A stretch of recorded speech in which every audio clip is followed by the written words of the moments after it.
13 WMAZ Morning starts now. Ida now weakens to a tropical storm, and it will bring us some sort of impact tomorrow. I'll break down our severe weather threat coming up. We're going to get through this better than we've ever done before. The New Orleans mayor giving a message of hope as the city deals with the power outage following Ida. But that's not the only message. What she is urging people to do while the power is down. Plus, several kids in Bibb County schools will head online today. What students this affects and how long you'll be remote. Well, good morning, everyone. You are looking live over downtown. It is 6:31 on this Monday, August 30th. I'm Caitlin Heck. And I'm Wanye Reese. Obviously, the big story this morning, we're starting to see video about, what Hurricane Ida did in Louisiana and Mississippi yesterday. And of course, the question now is, Courtney, what impacts could we see here? That's right. Yeah, we could have some severe weather as all of these outer rain bands move through our area. Now, we aren't going to have this center of circulation, so we won't have the worst of the impact roll through here, but those trailing outer rain bands can still bring some pretty stout conditions tomorrow as we head primarily into the afternoon. Right now, the rain band's still continuing to drop lots of heavy rain along parts of the Gulf Coast and continuing that storm surge threat. For us here at home, it just feels tropical out there. But again, those impacts will be on the way for tomorrow. Right now, just a muggy morning out there to kick off your week. 75 in the city of Macon. You're looking live on top of Atrium Health Navicent. Temperatures area-wide, some spots close to 80 degrees like in Dublin where you're at 77, 76 in Montezuma, and 74 in Warner Robins, 73 in Forsyth. An isolated storm today, that's going to do it. It's just going to be hot and humid. The story changes for tomorrow where all of central Georgia does have the potential for severe weather. At least all of our counties are under a severe threat. So I'll take you through it. That's in just a few minutes. Thank you, Courtney. We have continuing coverage this morning on Ida with at least one person now dead. That's right. A local sheriff's office says deputies responding to a report of a fallen tree hurting someone at a home in Perryville confirmed that the person died. The storm made landfall yesterday near Port Fourchon, Louisiana, as a Category 4 storm. Here's Golden Meadow yesterday. I mean, just check out this video of the wind just blowing all the debris across the street. It's about 30 minutes north of Port Fourchon. You can see the heavy rains and strong winds blowing off a tin roof and affecting power lines. Now, Ida's powerful winds blew the roof off of this hospital as it made landfall all around Lafourche Parish, Louisiana. It packed winds of up to 150 miles an hour and is now tied as the 5th strongest hurricane to hit the U.S. Ida made landfall on the same day Hurricane Katrina hit Louisiana and Mississippi 16 years ago. Now, many people are now dealing with power outages. As of around 9:30 last night, the entire city of New Orleans sat in the dark. The mayor gave this message. To the storm, also without electricity, but this is citywide. So this is the time to continue to remain in your safe places, not a time to venture out throughout our city at all. It's unsafe.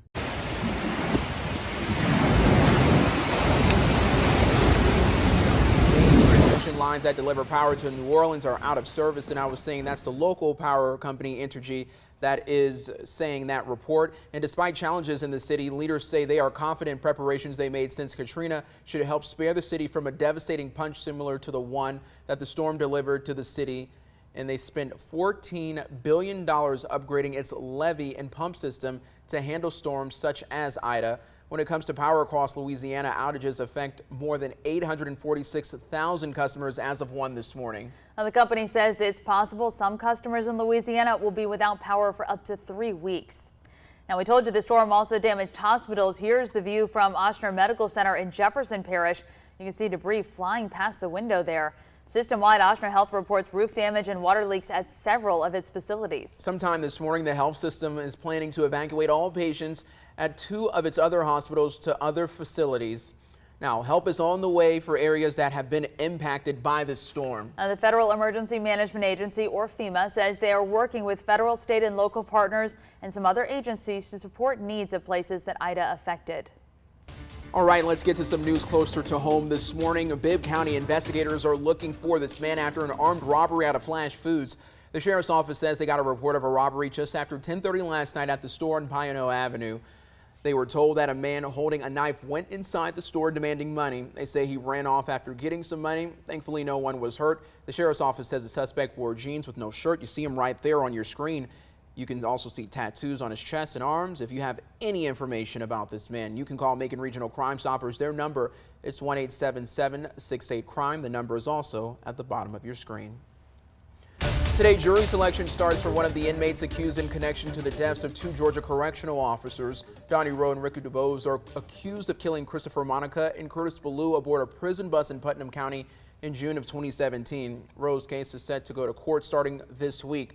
To ensure a fair trial, the judge agreed to pick jurors in Grady County, that's in deep South Georgia. That could take 2 days or more. Then the trial itself would begin in Putnam. DuBose's trial date is set for May of 2022. Both men face a possible death penalty. All right, let's catch you up on 3 headlines from across the state. The man accused in connection to the Atlanta area spa shootings is set to be in Fulton County Court today. Fulton County District Attorney Fonnie Willis wants the death penalty for Robert Aaron Long. He's accused of killing 4 people at 2 spas in Atlanta. Long already pleaded guilty to killing 4 other people in Cherokee County. A majority of the victims were Asian American women. Willis says she is confident her team has enough evidence to convict Long on hate crime charges.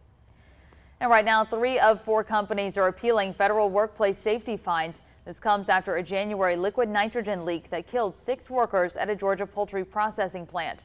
The U.S. Department of Labor says plant owner Foundation Food Group's contesting citations proposed in July.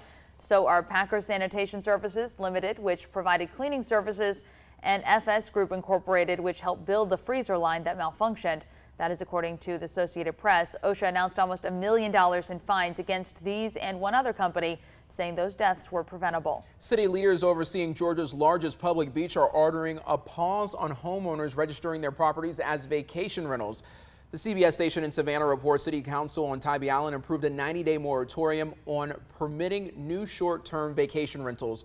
According to the station, some full-time residents say vacation rentals in their neighborhoods are being packed with too many people and have caused garbage to pile up. Tybee leaders decided to exempt rental homes sold to new owners. Well, now to the latest in coronavirus news. Starting today, some students at 2 schools in Bibb County will temporarily move to online learning. This includes kids at Elam Alexander Academy at Burke. The district made that announcement last week, saying students would head home, then return to in-person learning on Wednesday, September 8th. They say the decision comes after increasing COVID-19 cases in the building. So during this time, students cannot participate in extracurriculars or athletics or visit any Bibb Schools campus, including high school football games. And grades 6 through 12 at the Academy for Classical Education in North Macon are also going virtual. The school says that starts today and lasts for at least 2 weeks. Face-to-face learning continues for ACES kindergarten through 5th grade students. Bibb County Public School students temporarily remote learning right now include Ingram Pike Elementary and Westside High. Also, about 126 Howard Middle School 7th graders and 21 2nd graders from Burdell Hunt Elementary are online right now.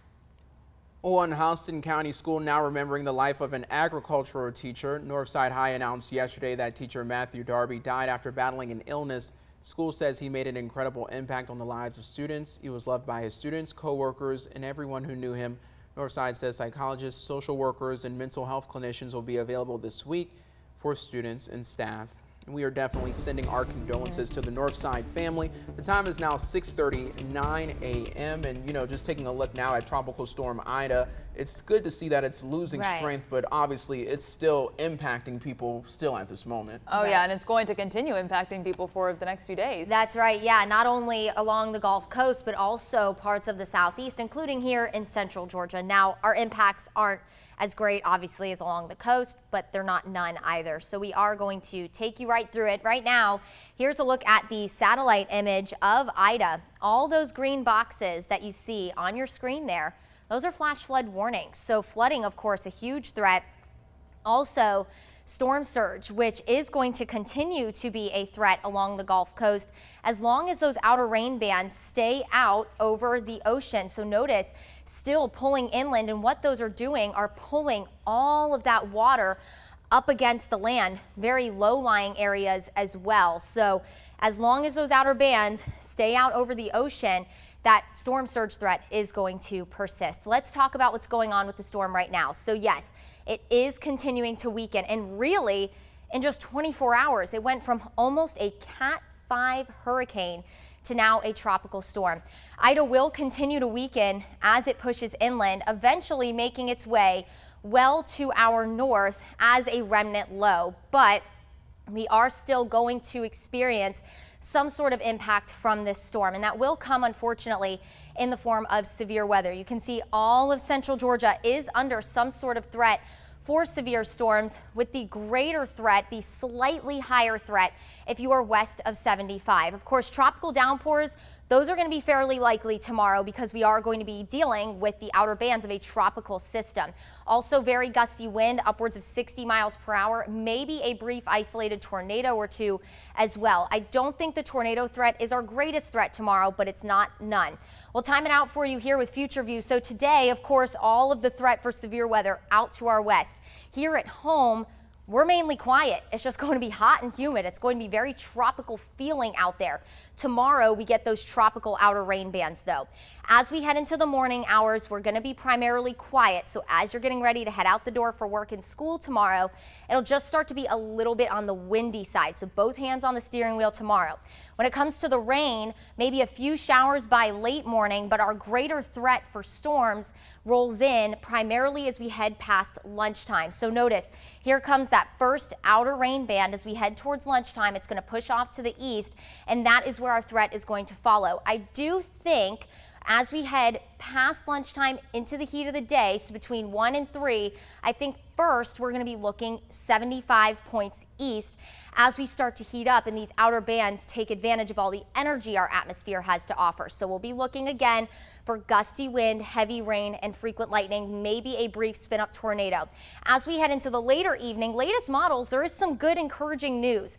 Maybe we could have this second rain band fall apart as we lose all that fuel. Maybe this is indicating that first line of storms kind of stabilizes our atmosphere. But either way, we have that potential for a second round of storms as we head into the later evening hours for those of you west of 75. Here's a look at the timing breakdown. Now, you could still see an isolated strong storm west of 75 for the afternoon, but I do think that's more so for the evening hours. Stay weather aware tomorrow, everybody.